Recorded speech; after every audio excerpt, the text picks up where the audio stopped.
ചേടെ എന്തൊരു കഷ്ടാണെന്ന്. Hello hello hi, hello hi, എല്ലാവർക്കും നമസ്കാരം. കുട്ടികളെ ഇങ്ങോട്ട് വരൂ.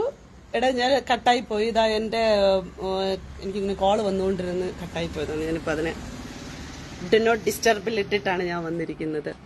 അപ്പൊ എല്ലാരും വന്നവരൊക്കെ ഒന്ന് തിരിച്ചു വരാവോ? കുറച്ച് കാര്യങ്ങൾ പറയാൻ വേണ്ടി. സത്യമായിട്ട് ഞാൻ ഉറക്കത്തിൽ എണീറ്റിരിക്കുകയാണ്. കാരണം എനിക്ക് 2 ദിവസമായിട്ട് എൻ്റെ വർക്കും കാര്യങ്ങളും ഒക്കെ ആയിട്ട് ഞാനിങ്ങനെ നല്ല ഫുൾ ടയേർഡ് അലച്ചിലുകളിൽ ഒക്കെ ആയിരുന്നു. അപ്പൊ ഞാൻ ഈ ഓരോ കോൺട്രവേഴ്സികൾ ഓരോ ഇടങ്ങളിൽ നടക്കുമ്പോഴത്തേക്കും അതിനൊക്കെ എനിക്ക് റെസ്പോണ്ട് കൊടുത്തുകൊണ്ടിരിക്കാനുള്ള സമയക്കുറവൊക്കെ കാരണമാണ് എനിക്കൊരു കാര്യവും ചെയ്യാൻ പറ്റുന്നുണ്ടായിരുന്നില്ല. അപ്പം ഇപ്പൊ ഞാൻ സത്യമായിട്ട് ഞാൻ കിടന്നുറങ്ങി എണീക്കുമ്പോഴത്തേക്ക് ഒരു 3-4 എന്താ പറയാ എന്റെ കുറെ സ്ഥലങ്ങളിൽ, അതായത് എന്റെ വാട്സപ്പ് ആയിക്കോട്ടെ, എന്റെ ഫേസ്ബുക്ക് ആയിക്കോട്ടെ, അല്ലെങ്കിൽ എന്റെ ഇൻസ്റ്റ ആയിക്കോട്ടെ, ഇതിനകത്തൊക്കെ പല ആളുകളും കുറേ ആളുകൾ ഇങ്ങനെ സിബിൻ മോൻ, നമ്മുടെ ബിഗ് ബോസിലെ സീസൺ 6 സിബിൻ മോന്റെ ഒരു ഇന്റർവ്യൂ ശകലം എടുത്തിട്ട് എന്റെ അടുത്ത് ഇതാക്കുന്നുണ്ടായിരുന്നു. അപ്പൊ ഞാനത് ഇങ്ങനെ കാണുമ്പോഴത്തേക്കും സിബിൻ മോൻ എന്റെ അടുത്ത് നിന്ന് വന്നേക്കുവാ ചോദിച്ചിട്ട്, എനിക്ക് എന്ന് പറഞ്ഞ് വാങ്ങിക്കാൻ വേണ്ടി, അണ്ണാ നിനക്ക് ഞാൻ തരാം, നല്ല കാര്യമായിട്ട് തരാൻ വേണ്ടിയിട്ടാ വന്നത്. പിന്നെ മോൻ പൂച്ചിച്ചോണ്ട് പറയുന്നുണ്ടായിരുന്നു, ഇതിനൊക്കെ ചേച്ചി ഇപ്പൊ ലൈവായിട്ട്, ചേച്ചി വർഷങ്ങൾക്ക് മുമ്പേ ഈ ലൈവ് ശകലം എന്ന് പറയുന്ന സാധനം എന്റെ ഒരു ഐക്കൺഷിപ്പായിട്ട് മാറിയൊരു സംഭവമാണ്. അത് ഞാൻ എന്തുണ്ടെങ്കിലും ഞാൻ എന്റെ സോഷ്യൽ മീഡിയയിൽ ആദ്യം അപ്ഡേറ്റ് ചെയ്തതിന് ശേഷം മാത്രമാണ് ബാക്കി കാര്യങ്ങൾ ഞാൻ ചെയ്യുന്നത്. അപ്പൊ സിബിൻ മോൻ ഇന്റർവ്യൂവിന്റെ ഇടയിൽ പറയുന്നുണ്ടായിരുന്നു, എന്തോ ഇന്റർവ്യൂ ഒക്കെ ഇപ്പൊ കിട്ടുന്നുണ്ട്, സിബിന്റെ ഔദാര്യം പോലെ എനിക്ക് ഇന്റർവ്യൂ ഒക്കെ കിട്ടുന്നുണ്ട്. എടാ, നീ ബിഗ് ബോസ് സീസൺ 6 നിന്റെ 5 വർഷം ബാക്കിലോട്ട് തിരിഞ്ഞു നോക്ക്. 2018 നീ ഈ ചെയ്ത കളി ഞാൻ കളിച്ചു തുടങ്ങിയതാ. പക്ഷെ നിന്റെ ഇമ്മാരത്തെ കളിയല്ല, പെണ്ണുങ്ങളെ നെഞ്ചത്തോട്ട് കയറിയിട്ടുള്ള കളിയല്ല ഞാൻ കളിച്ചു തുടങ്ങിയത്. ഞാൻ ഗെയിമായിട്ടാണ് വിലയിരുത്തിയിട്ടുണ്ടായിരുന്നത്. പക്ഷെ ഇന്ന് ഇത് പറയേണ്ടി വന്നത് നീ ചോദിച്ച് വാങ്ങിക്കുന്നതാണ്. എടാ സിബിനെ, നിനക്കുണ്ടായത് വിട്രോവൽ സിംപ്റ്റം അല്ലേടാ? കള്ള് കിട്ടാതെ വന്ന സമയത്തുണ്ടായ കിടപ്പ് അതല്ലേടാ നിനക്കുണ്ടായത്? മെന്റല്. എടാ, നിനക്ക് തലയ്ക്ക് സുഖമില്ലാതായിട്ടുണ്ടെന്നുണ്ടെങ്കിൽ അതിന്റെ പൂർണ്ണ ഉത്തരവാദിത്തം ബിഗ് ബോസ് ഹൗസിലെ ആൾക്കാരെടുത്ത് കൊടുത്തതിന് എന്തോ ചെയ്യാനടാ? അല്ല, ഇത് പറയണത് നീ ചോദിച്ച് വാങ്ങിക്കണല്ലേ. പിന്നെ നീ പറയണുണ്ടായിരുന്നു ഞാൻ ആക്ടിവിസം ചെയ്യുന്നു തിരുവനന്തപുരത്ത്. എന്തൊരു പരിപാടിയാടാ ഞാൻ തിരുവനന്തപുരത്ത് ചെയ്യുന്നത്? എന്ത് പരിപാടി ചെയ്യുന്നത്? ഞാൻ നിന്റെ കുടുംബത്തിലുള്ളവരെ പോലെയോ നിന്റെ വീട്ടിലുള്ള സ്ത്രീകളെ പോലെയോ ഒക്കെ ആണെന്നുള്ള രീതിയിലാണോ നീ എന്നെ കൺസിഡർ ചെയ്ത് വെച്ചിരിക്കുന്നത്? നീ ഇരുന്ന് വാങ്ങിച്ചത്, നീ ചോദിക്കുന്നു, ഞാൻ നിനക്ക് തരുന്നു. മനസ്സിലായോ? നീ ചോദിക്കുമ്പോ ഞാൻ നിനക്ക് വാരിക്കോരി അങ്ങ് തരും. അപ്പൊ സിബിൻ മോന് വിട്രോവൽ സിംപ്റ്റം ആയിരുന്നു ഉണ്ടായിരുന്നതെന്നുള്ളത് ആരും വിളിച്ച് പറഞ്ഞില്ലല്ലോ ഇതുവരെയ്ക്കും വെളിയിൽ. ദിയാസന പറയുന്നു സിബിൻ മോൻ ഉണ്ടായിരുന്നത് വിട്രോവൽ സിംപ്റ്റം ആണ്, ഒരു മെന്റലും അല്ല, ഒന്നുമല്ല. കള്ള് കിട്ടാതെ വന്ന സമയത്തുണ്ടായ ഇത്. ലാലേട്ടൻ ഒന്ന് പിടിച്ച് കുടഞ്ഞപ്പോ നല്ല രീതിയിൽ ഒന്ന് ഷിവറിംഗ് ഒക്കെ വന്ന് മറ്റേ കയ്യിൽ നിന്ന് പോയി കിളി പോകൂലേ ആ സാധനം, അത് വന്നതാണ്. അപ്പൊ ഈ അടുത്ത സമയത്ത് നീ അടിച്ച് പിമ്പായിക്കൊണ്ടിരുന്നിട്ടല്ലേ, ഫിറ്റായിക്കൊണ്ടിരുന്നിട്ടല്ലേ അതിനകത്തിരുന്നോണ്ട് ദിയാസന ജാസ്മിന്റെ PR എന്നൊക്കെ വിളിച്ച് പറഞ്ഞത്. എടാ, ജാസ്മിന്റെ വാപ്പാടുത്ത് മറ്റേ എയർപോർട്ടില് ചെന്ന് കാല് പിടിച്ച് പട്ടികളെ പോലെ മോങ്ങിയിട്ട് നീ എന്തൊക്കെ പ്രകടനം നീയും മറ്റേ ആരെയും കൂടെ വന്ന് ലൈവിൽ വന്ന് നടത്തി. എടാ, നാണം ഉണ്ടാടാ നിനക്ക്? ഒരു പെണ്ണിനെ ആക്രമിച്ചുകൊണ്ട് നീ ഹീറോ ആയി. ശരി, അത് ഇവിടത്തെ സിസ്റ്റം അങ്ങനെയാണ്, പിന്നെ പറയാനൊന്നും പറ്റത്തൊന്നുമില്ല. ഇപ്പം എനിക്കെതിരെയും കുറെ സാധനങ്ങൾ വരുമ്പോ ഞാൻ റിയാക്ട് ചെയ്യുമ്പോഴത്തേക്ക് എന്റെ കയ്യിൽ നിന്നെ പോലെ മറ്റേ ആട്ടിയിടുന്ന സാധനം അല്ലാത്തത് കൊണ്ടിട്ട് ഞാൻ ഒരുപാട് കേൾക്കുന്നുണ്ട്. അപ്പൊ അതുകൊണ്ടിട്ട് തന്നെ എനിക്കത് എന്താ പറയാ, എനിക്കതൊരു പ്രശ്നമാണ്. കാരണം 10-16 കൊല്ലായില്ലേ, ഒന്നും ഇല്ലെങ്കിൽ ഇരുന്ന് ഞാൻ റെസ്പോണ്ട് ചെയ്തോണ്ടെങ്കിലും ഇരിക്കുന്നില്ലേടാ. അതിനൊക്കെ പറ്റുന്നുണ്ടല്ലോ ദിയാസനയ്ക്ക്. അപ്പൊ സിബിൻ മോനെ അങ്ങ് കളിച്ചു അങ്ങ് തിരുവനന്തപുരത്ത് സിബിൻ മോന്റെ കുടുംബത്തിനുള്ളവരെ പണിയല്ല സിബിൻ മോനെ ദിയാസന ചെയ്തുകൊണ്ടിരിക്കുന്നത്. മോൻ ഈ 6ാം സീസണിൽ വന്നവൻ ബാക്കിലോട്ടൊന്ന് ചിന്തിച്ചിട്ട് ഫസ്റ്റ് സീസണിൽ വന്നവളാണ് ഞാൻ. അപ്പൊ ഞാൻ കുറച്ചൊന്ന് ഇതാക്കട്ടെ. അപ്പൊ എനിക്കൊരു രസം, നീ പറഞ്ഞായിരുന്നു, നീ ഭയങ്കര പൊച്ചിച്ച് പറഞ്ഞായിരുന്നു, നീ ഇറന്ന് വാങ്ങിക്കാൻ വേണ്ടി വന്നവരാണ്, തൊലിഞ്ഞുകൊണ്ടാണ് പോണത്. അപ്പൊ നമ്മൾ പല ആളുകൾ തമ്മിൽ കോൺവെർസേഷൻസ് പലതും നടത്താറുണ്ട്. പക്ഷെ നമ്മളെ പേഴ്സണലി ഒരു ഡിസ്കഷൻസ് നമ്മൾ കീപ്പ് ചെയ്യാറുണ്ട്. അതായത് ആ ഡിസ്കഷൻസിൽ നമ്മൾ ലൈം ലൈറ്റിൽ വന്ന് ഒരു ലിമിറ്റിൽ അപ്പുറത്തേക്ക് ഒരു സാധനങ്ങളെ ഔട്ട് ചെയ്ത് കൊടുക്കാറൊന്നുമില്ല. അപ്പൊ മറ്റുള്ളവരുടെ പേഴ്സണാലിറ്റിയെ ചെന്ന് ചോദ്യം ചെയ്ത് നീ അണ്ണാക്കിൽ വാങ്ങിക്കാനാണെന്നുണ്ടെങ്കിൽ സിബിനെ വലിയ രീതിയിലുള്ള പ്രകടനങ്ങൾ കാഴ്ചവെക്കാൻ ദിയാസന ചേച്ചിക്ക് സാധിക്കുന്നതാണ്. മനസ്സിലായ മോനെ?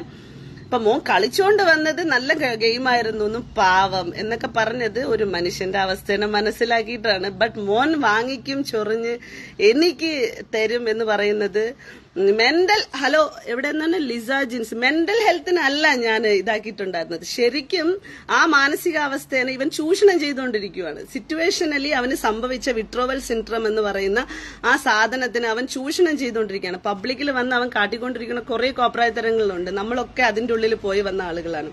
അപ്പൊ ഈ പറഞ്ഞ മെന്റലി പ്രശ്നങ്ങൾ വരുന്ന സാഹചര്യങ്ങൾ മനുഷ്യന്മാർക്ക് ഉണ്ടാവും എന്നുള്ളത് വളരെ കൃത്യമാണ് അതിനകത്ത്. പക്ഷെ വെളിയിൽ വന്നിരുന്ന അവിടുത്തെ ക്രൂവിനെ പറ്റിയിട്ട് അല്ലെങ്കിൽ അവര് മറ്റേ വേറെ പ്രശ്നങ്ങളുള്ള മെഡിസിൻസുകൾ കൊടുത്തു, അങ്ങനെ ചെയ്തു ഇങ്ങനെ ചെയ്തു എന്നൊക്കെ ഉള്ള കുറെ അലിഗേഷൻസുകൾ ഉണ്ടാക്കിയല്ലേ. അപ്പൊ സ്വാഭാവികമായിട്ട് എന്നെ പറ്റിയിട്ട് ഇപ്പൊ ഞാൻ റെസ്പോണ്ട് ചെയ്തുകൊണ്ടിരിക്കുന്നത് അവൻ വന്ന് വാങ്ങിച്ചതാണ്. മനസ്സിലായില്ലേ? അപ്പൊ അവൻ വന്ന് ചോദിച്ചു. അപ്പൊ ഞാനിങ്ങനെ ഇരുന്നോട്ട് വാങ്ങിക്കാം. അവന് മെന്റലി പ്രശ്നമുള്ള സാധനങ്ങൾ അതിനൊന്നും എടുത്തിട്ട് ആൾക്കാരുടെ നെഞ്ചത്തോട്ടല്ല തീർക്കാനുള്ളത്. അപ്പൊ അവൻ കയ്യിൽ വെച്ചോണ്ടിരിക്കുക, അല്ലെങ്കിൽ അവന് പ്രശ്നങ്ങൾ ഉണ്ടെന്നുണ്ടെങ്കിൽ അവൻ ട്രീറ്റ്മെന്റ് എടുക്കുക. നമ്മളൊക്കെയും പല മനുഷ്യരും പല സാഹചര്യത്തിലൂടെ കടന്നുപോയി നമ്മളൊക്കെയും അതിനെ ട്രീറ്റ്മെന്റ് എടുത്ത് നേരെയാക്കിയിട്ടുള്ളതാണ്. ഇവിടെയുള്ള മനുഷ്യന്മാർക്കൊക്കെ പലർക്കും പലതരത്തിലുള്ള പ്രശ്നങ്ങളും ഉണ്ടാവാറുമുണ്ട്. അപ്പൊ ഇവൻ ആ ഇന്റർവ്യൂല് വന്നിരുന്ന് പറഞ്ഞത് അവൻ എന്റെ അടുത്തിരുന്നോണ്ട് പറഞ്ഞു, അതായത് ഇപ്പൊ വരും കേട്ടെ, ഞാൻ അതിനൊക്കെ വളരെ ഫെണി ആയിട്ടാണ് എടുക്കുന്നതെന്ന്. പിന്നെ ഇന്റർവ്യൂ ഒക്കെ അവൻ എനിക്ക് പൂച്ചിച്ച് ഇങ്ങനെ എനിക്ക് ഔദാര്യം പോലെയൊക്കെ ഇട്ട് തരുന്നതാണ്. മോനെ, ആക്ടിവിസം ചെയ്യാൻ തുടങ്ങിയിട്ട് 16 കൊല്ലത്തിലപ്പുറത്തേക്കായി. പിന്നെ എന്ത് ചെയ്തിട്ടുണ്ടെന്നുള്ളത് എന്റെ ഒരു ചരിത്രമേ എടുത്ത് പരിശോധിച്ചാൽ മനസ്സിലാവും. പിന്നെ ഞാൻ ബോൾഡായിട്ട് നിന്ന് പ്രതികരിച്ചതിന്റെ പേരിൽ പലയിടത്തും ആക്രമിക്കപ്പെടുകയും പലയിടത്തിലും വിമർശനവും പലയിടത്തിലും ഇപ്പോഴും ശത്രുക്കളും നിൽക്കുന്ന ഒരു സ്ത്രീയാണ് ഞാൻ.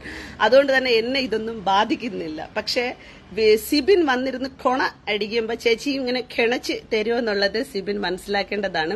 വന്നിരുന്ന് വാങ്ങിച്ചത് നീ, എനിക്ക് താന്ന് ചോദിച്ചത് നീയാണ്. കാരണം നീ ഒരു സ്റ്റോറി, എനിക്ക് തോന്നുന്നു ഐ തിങ്ക് ആര്യയുടെ സിസ്റ്ററുടെ സ്റ്റോറിയാണെന്ന് തോന്നുന്നു, അതിനകത്ത് വന്നിരുന്ന് പിന്നെ ജാസ്മിൻ PR ആണ് ഇങ്ങനെയൊക്കെ ഉള്ള ഒരു സാധനം. ആ ജാസ്മിനെ സപ്പോർട്ട് ചെയ്യുന്ന ഒരാൾ തന്നെയാണ് ഞാൻ, ഒബ്വിയസ്ലി, ഓഫ് കോഴ്സ്. അപ്പോൾ വന്നിരുന്ന് അങ്ങനെയൊക്കെ വന്ന് തള്ളുമ്പോഴത്തേക്കും സിബിനും ആര്യയൊക്കെ ആയതിന്റെ പേരിൽ ഞാൻ അതിനെ റെസ്പോണ്ട് ചെയ്തു എന്നുള്ളത് ഒരു വസ്തുതയാണ്. അത് ഞാൻ റെസ്പോണ്ട് ചെയ്യും, ഇനിയും റെസ്പോണ്ട് ചെയ്യും, റെസ്പോണ്ട് ചെയ്തുകൊണ്ട് തന്നെ ഇരിക്കും. കാരണം എന്നെ വന്നിട്ട് ചൊറിഞ്ഞാൽ ഞാനും മാന്തും നന്നായിട്ട്.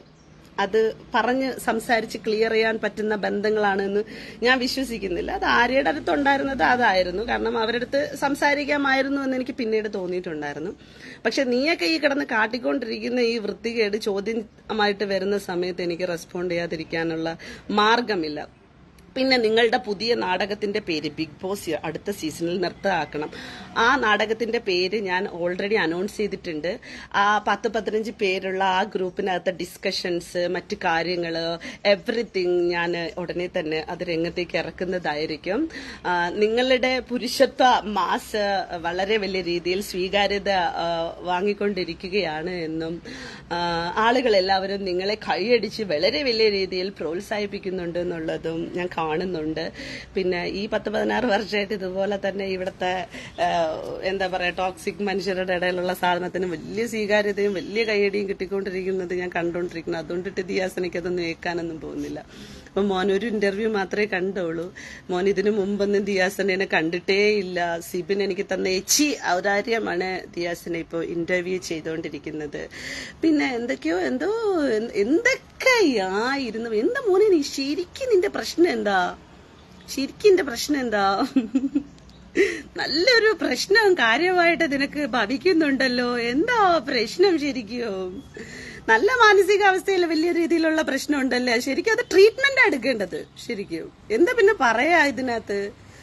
എന്തൊരു അവസ്ഥയാണെന്ന് നോക്കിയാണ്. വന്നിരുന്നെങ്കിൽ അപരാധമൊക്കെ അടിക്കുക. ഇങ്ങനെ ഈ അപരാധം പറയാൻ വേണ്ടിയിട്ട് എങ്ങനെ നിനക്കൊക്കെ ഇത് കിട്ടുന്നത്? എന്നിട്ട് വന്ന് നിന്നിട്ട് പെണ്ണുങ്ങളെ വായിരിക്കണം തിരിച്ച് കേൾക്കുകയും ചെയ്യുന്നു. കുറച്ചൊക്കെ ഒരു ഇത് വേണ്ടേടി, വന്ന് ചോദിച്ചതിനാണ് തന്നത്. ഇത് ഞാൻ ചോദിച്ച് ഞാൻ വാങ്ങിച്ചതാണെന്ന് സ്വമേധയാ അങ്ങ് കരുതിക്കൊള്ളണം. മനസ്സിലായ? ഞാൻ ചെന്ന് ചോദിച്ചു, തീ അത് വെളിയിൽ വെളിച്ചത്ത് കൊണ്ടുവന്നു, അത് പറഞ്ഞു എന്നുള്ളത് വടി കൊടുത്തടി വാങ്ങിക്കുക എന്ന് പറയില്ല. അങ്ങനത്തെ ഒരു സാധനമാണിട്ട് കൂട്ടിക്കൊള്ളണം. മനസ്സിലായ? അഭിപ്രായം ഞാൻ പറയാൻ തുടങ്ങിയിട്ട് കുറേ നാളുകളെ. അപ്പൊ ഇവിടെ വന്ന് ലൈവ് കുറേ ആളുകൾ വാച്ച് ചെയ്തുകൊണ്ടിരിക്കുന്നുണ്ട്. ഒരുപാട് ആളുകൾ എൻ്റെ അടുത്ത് സംസാരിക്കുന്നുണ്ട്. തീർച്ചയായിട്ടും ഞാൻ നിങ്ങൾക്ക് എല്ലാവർക്കും മറുപടി തരാം. ശരിക്കും പറഞ്ഞാൽ ഞാൻ ഇന്ന് ഉറക്കത്തിൽ നിന്ന് എനിക്കുമ്പോൾ കുറേ ആളുകളുടെ ഒരു ഇന്റർവ്യൂ ഇറങ്ങി. അതാ വേറെ വിഷയം കൂടെ ഉണ്ട് കേട്ടോ. ആ ഇന്റർവ്യൂവിന്റെ അവതാരികയായിട്ട് ഇരിക്കുന്ന അവളുടെ ചിരിയാണ് ഉദിയാസനം. ഓ വല്ലാത്തത് എന്റെ പൊന്നമ്മച്ചി, ആ ചിരി എനിക്കങ്ങ് ഇഷ്ടപ്പെട്ടു. അവന്റെ കൂടെ ഇരുന്നിട്ടേ അവനങ്ങ് കുണച്ച് കാണിച്ചു കൊടുത്തു. കൂടെ ഇരുന്ന് കിക്ക് കിക്ക് എന്ന് പറഞ്ഞിരിക്കുന്നു. ഇവളൊക്കെ എന്തോതിനാ വന്നിരിക്കുന്നേ? അവൻ പറയണതേ അവന്റെ ഇതാണെന്ന് പറയാം. അപ്പൊ അവളുടെ ഉള്ളിൽ എത്രത്തോളം സാധനം കിടക്കണമെന്നുള്ള ആലോചിച്ച് നോക്കണം. അപ്പൊ അല്ല, അത് വെറുതെ കാണാതെ പോരുന്നല്ലോ ആ സാധനത്തിന്. അതുകൊണ്ടിട്ടാണ് ഇതൊക്കെ വന്ന് ചോദിച്ച് വാങ്ങിക്കുന്ന സാധനങ്ങളാണെന്നേ. ഞാനിത് അതെന്റെ ചുരത്തിൽ കണ്ണാടയൊക്കെ അവിടെ ഇരിക്കുന്നു. ഞാൻ ഉറക്കത്തിൽ നിന്ന് എണീറ്റ് വന്നിരിക്കുന്നടെ. എനിക്കിത് പറയാതിരിക്കാൻ പറ്റില്ല. കാരണം ഞാൻ കേട്ടപ്പോഴേ ഇവൻ ആരടാ? ഇവ 10 ദിവസം അതിന്റെ ഉള്ളിൽ പോയിട്ട് ഒരു പെണ്ണിന്റെ അടുത്ത് മാസ് അടിച്ച് കാണിച്ചിട്ട്, അത്രയും കണ്ടസ്റ്റൻസ് ഉണ്ടായിട്ട് അവിടെ ഒരു പെണ്ണിന്റെ അടുത്ത് അവന്റെ മാസ് അടിച്ചു കൊടുത്തിട്ട് അവനൊരു പെണ്ണിനെ തളർത്തിയ രീതിയിൽ അണ്ണാക്കിലടിച്ചു കൊടുത്തു എന്നും പറഞ്ഞ് ചെന്നിട്ട് അവനൊരു സ്വീകാര്യത ഇവിടെ കിട്ടി. ലാലായിട്ട് അടിച്ച് തിരിച്ചണ്ണാക്കി കൊടുത്തപ്പോ അവൻ ദാ കിടക്കുന്നു തപ്പേന്നും പറഞ്ഞ്. എന്നിട്ട് വിട്രോവൽ സിംറ്റമും വെച്ചിട്ട് വന്ന് നിന്ന് എന്തോരം സാധനങ്ങൾ അടിക്കുന്നത്. എടാ, നമ്മളൊക്കെ ഇതിനകത്തൂടെയൊക്കെ വന്നു പോയ ആൾക്കാർ എന്നടാ ചോറ് എന്നടാ തിന്നണത് മനുഷ്യന്മാര്, മനസ്സിലായ? അയ്യോ എന്തൊരു ചോറിയാണെന്ന് നോക്കിയേ. കഷ്ടം പറ്റുന്നില്ല. എടാ, അതിനകത്തുനിന്ന് വന്നതിന്റെ പ്രശ്നമാണ്. ശരിക്കും നമ്മളൊക്കെ ആദ്യമേ അവിടെ നിന്ന് ഇറങ്ങി വന്ന സമയത്ത് നന്നായിട്ട് ബോഡിയൊക്കെ ഒന്ന് ഒഴിയാനൊക്കെ പോയായിരുന്നു. നല്ല മസാജൊക്കെ കിട്ടിയിട്ടുണ്ടായിരുന്നു. തലയ്ക്കൊക്കെ നല്ല രീതിയിലുള്ള മറ്റേ ഇതൊക്കെ വെക്കണം. മറ്റേ ആയുർവേദിക് ട്രീറ്റ്മെന്റിലൊക്കെ പോയി നല്ല രീതിയിൽ ഒന്ന് റീഫ്രഷ് ആയിട്ട് വരണം. കാരണം ഒരു വലിയ 4 ചുവരുള്ള മതിലുകൾക്കകത്താണല്ലോ നമ്മൾ കിടക്കുന്നത്. അതിനകത്തുള്ള വിഷയങ്ങൾ മാത്രമേ നമ്മൾ ശ്രദ്ധയിൽ വരത്തുള്ളൂ. അപ്പം ഒരു പെണ്ണിനായിട്ട് അവരതിച്ചപ്പോ ആളുകൾ സപ്പോർട്ട് ചെയ്ത് കൈയടിച്ചു എന്നുള്ളത് കൊണ്ടിട്ട് ആ സെയിം സാധനം വെളിയിൽ റിപ്പീറ്റ് ചെയ്യുന്നു. വീണ്ടും മാസാവാൻ വേണ്ടി ശ്രമിക്കുന്നു. ഒരു ഗെയിം ഷോ, അറ്റ്ലീസ്റ്റ് വെറും ഒരു ഗെയിം ഷോ.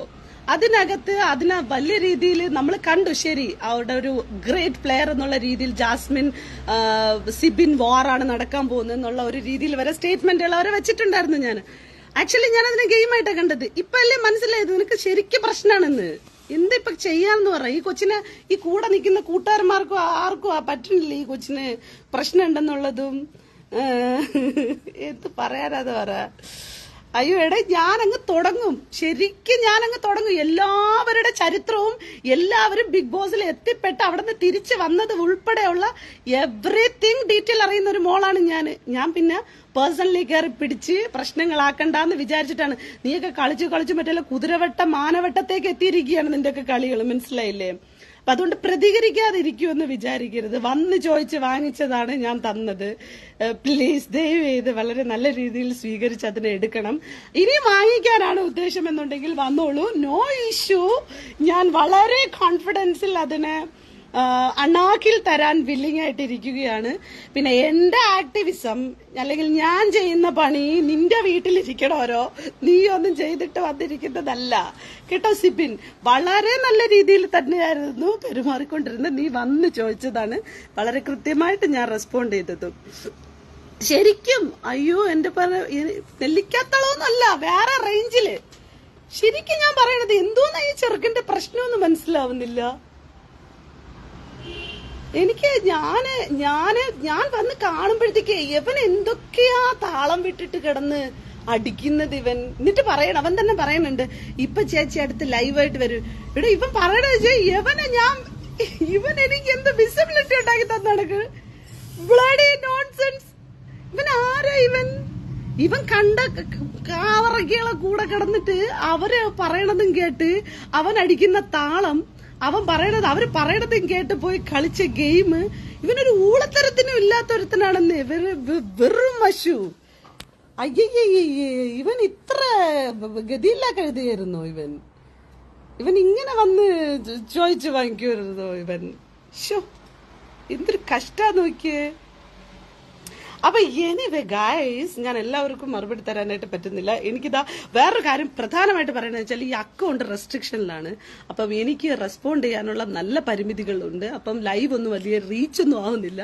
അപ്പൊ ആരെങ്കിലും ഒക്കെ കിട്ടുകയാണെന്നുണ്ടെങ്കിൽ ഇതിനൊക്കെ അങ്ങോട്ട് ഷെയർ ചെയ്ത് അണ്ണന്റെ ചെവിയിലോട്ട് അതങ്ങ് എത്തിച്ചാൽ മതി. കാരണം അണ്ണൻ പബ്ലിക് പ്ലാറ്റ്ഫോമിൽ വന്നിരുന്ന് പറഞ്ഞുകൊണ്ടാണ് ഞാനും പബ്ലിക് പ്ലാറ്റ്ഫോമിൽ. അല്ലെന്നുണ്ടെങ്കിൽ എനിക്ക് അവന്റെ ഫോണിൽ വിളിച്ചിട്ട് ഒരെണ്ണം കൊടുത്ത് തീർക്കാന്നുള്ള കാര്യമേ ഉണ്ടായിരുന്നുള്ളൂ. പക്ഷെ പബ്ലിക് പ്ലാറ്റ്ഫോമിൽ വന്നിരുന്ന് പറഞ്ഞ സ്ഥിതിക്ക് പബ്ലിക്കിലൂടെ തന്നെ നമുക്ക് ഈ സാധനങ്ങളൊക്കെ അങ്ങ് മാർക്കറ്റ് ചെയ്യാം. അണ്ണൻ അതാണല്ലോ ഉദ്ദേശിക്കുന്നത്.